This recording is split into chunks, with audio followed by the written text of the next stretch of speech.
il faut toujours distinguer entre strabisme, ce ne sont pas deux entités distinctes, mais deux entités à prendre en charge différemment.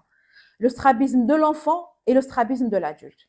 Chez un enfant, on réfléchit très différemment devant un enfant que devant un adulte. Cet enfant, quand on voit un enfant devant nous, si on devait, au fait, retenir quelque chose de ce qu'on va dire aujourd'hui, c'est ça.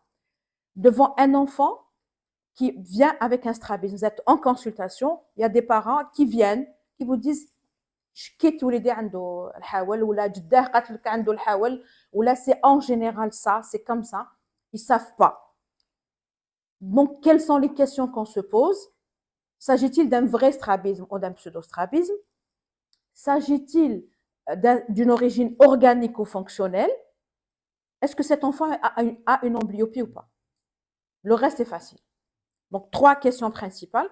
Est-ce que, je répète toujours pour bien fixer les idées, s'agit-il d'un vrai strabisme ou d'un faux strabisme?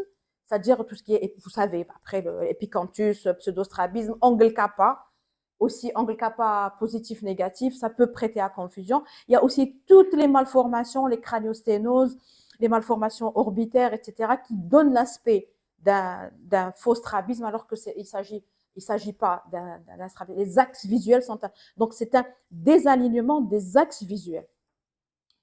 Donc après, est-ce qu'il s'agit d'une cause organique ou fonctionnelle, c'est-à-dire est-ce que cet enfant a un strabisme concomitant? Normal, on va procéder dans l'examen d'un strabisme. Est-ce qu'il est opérable ou pas? Après, on le verra. Mais est-ce qu'il n'y a pas autre chose derrière ce strabisme chez cet enfant? C'est-à-dire une chose organique, ce qui va nous inviter à faire un examen ophtalmologique complet avec un très important, un fond d'œil, examen du segment antérieur et un fond d'œil. En plus bien sûr, de la réfraction, de la cycloplégie, etc. Donc, c'est ça, là, les trois questions principales. Et est-ce que cet enfant est déjà emblyope ou pas par rapport à un strabisme, quand il s'agit surtout d'un strabisme unilatéral, constant et qui traîne quand même depuis longtemps.